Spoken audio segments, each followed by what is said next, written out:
Ya, halo, assalamualaikum warahmatullahi wabarakatuh. Ketemu lagi bersama saya di Dunia Tani. Oke, sahabat tani, untuk video kali ini masih sama, yaitu di perkebunan kelapa sawit ya.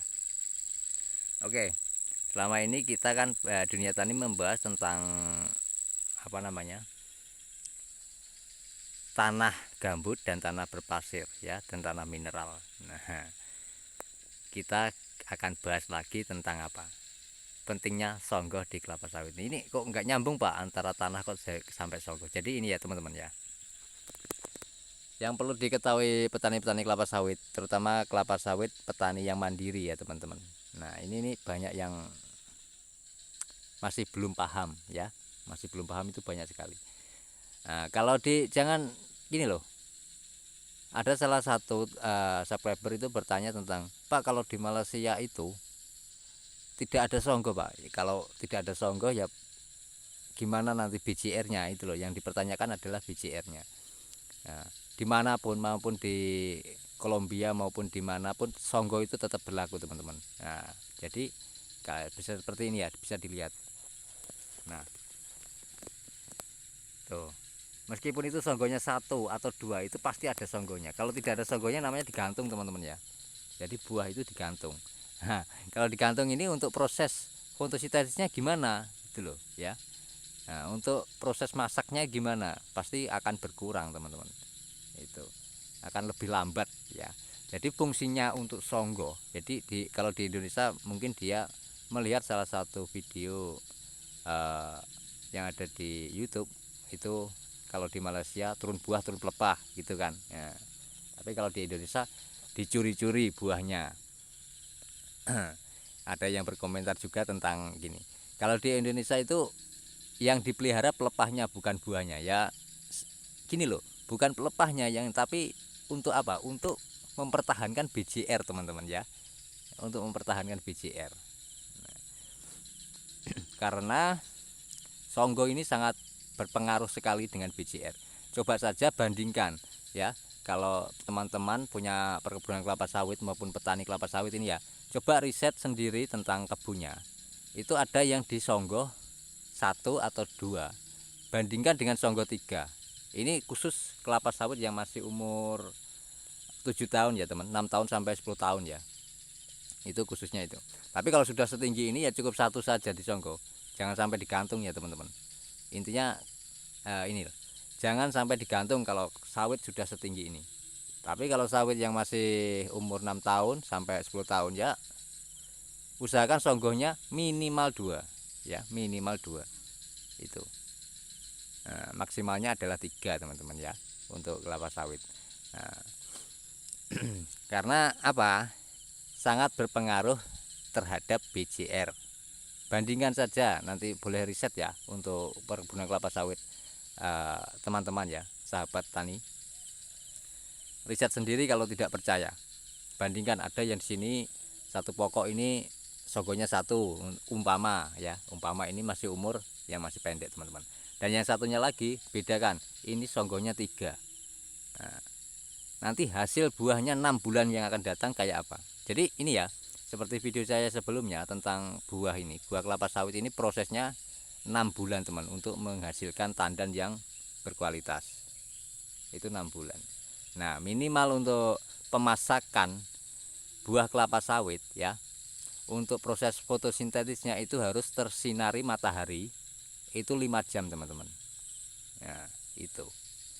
Dan airnya juga perlu di ini perhitungkan juga cukup apa tidak airnya. Jadi jangan salah ya, jangan beranggapan kalau menghasilkan buah berkualitas itu karena pupuknya ya. Ini jangan salah. Yang terutama ini sangat berkaitan tentang air dengan fotosintesis itu sangat berkaitan semua teman-teman ya. Jadi jangan salah. Oke, semoga paham ya video kali ini dan tentang di ini perkebunan Malaysia ya, biarin saja.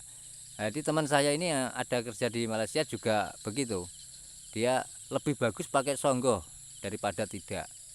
Nah, maksudnya tidak ini mungkin di songgo satu. Kalau kelapa sawit tanpa songgo itu namanya digantung semua. Itu nggak akan masak-masak teman-teman. Ya, hitam pun dia akan membrondol, akan jatuh brondolannya buahnya itu. Itu pasti.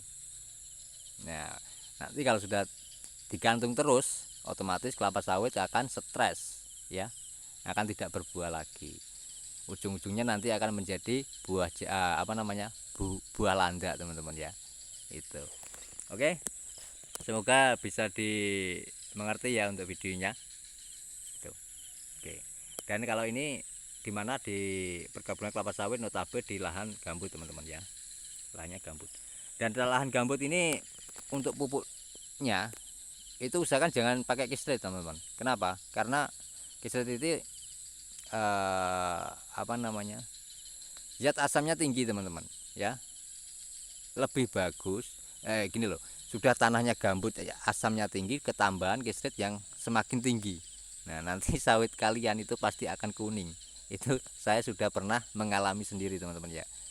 Itu pernah, itu ya pengalaman saya yang wah menyedihkan sekali. Itu sudah bagus saya pupuk kisritnya, jadinya malah kuning, bukan tambah hijau tambah bagus, itu enggak, malah kuning, teman-teman.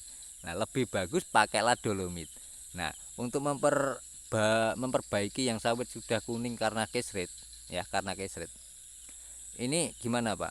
Jadi saya untuk memperbaikinya itu butuh 11 bulan, teman-teman ya, untuk memulihkan kembali hijau.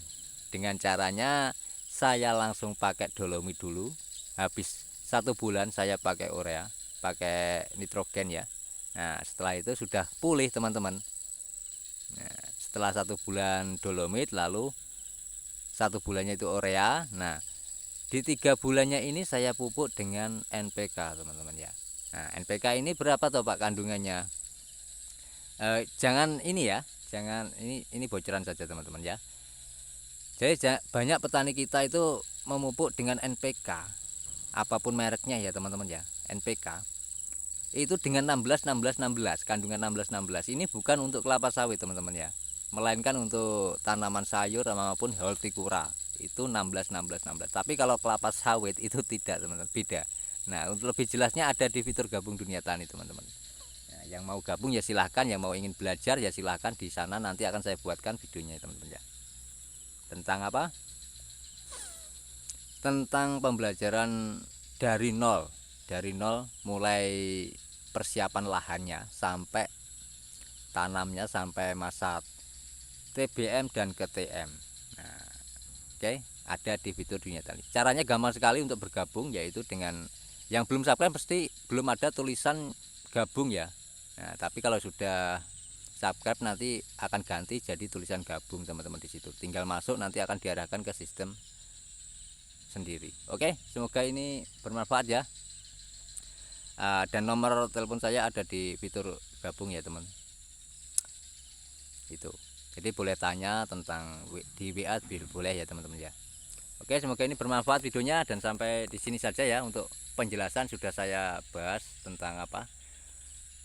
Ada yang tadi lahan gambut dengan kisrit itu tambah parah, teman-teman, kelapa sawit kita. Nah lebih bagusnya pakai dolomit, itu yang pertama ya. Yang kedua apa, yaitu dengan songgo. Nah songgo ini jangan ini loh, jangan disamakan di Indonesia sama Malaysia. Intinya sama saja, tapi kalau yang di Malaysia memang ada sebagian itu turun buah turun pelepah, tapi dengan rotasinya berapa dulu ya. Kalau saya lihat habis habis dipanen turun buah turun pelepah, nanti di video selanjutnya itu panennya juga gitu, turun buah turun pelepah. Nah pelepahnya yang diturunkan ini itu juga sama 3, teman-teman ya. Nah itu, jadi masih disisakan 3 juga untuk menunjang apa, BJR lebih tinggi. Oke, semoga ini bermanfaat videonya, dan sampai di sini, sampai ketemu di video saya selanjutnya tentang perkebunan kelapa sawit ya tentunya. Nah, ya. Dan bila ada salah kata ya mohon maaf sebesar-besarnya. Saya akhiri, wal taufiq wal hidayah. Wassalamualaikum warahmatullahi wabarakatuh. Salam tanam berduri, petani sehat luar biasa.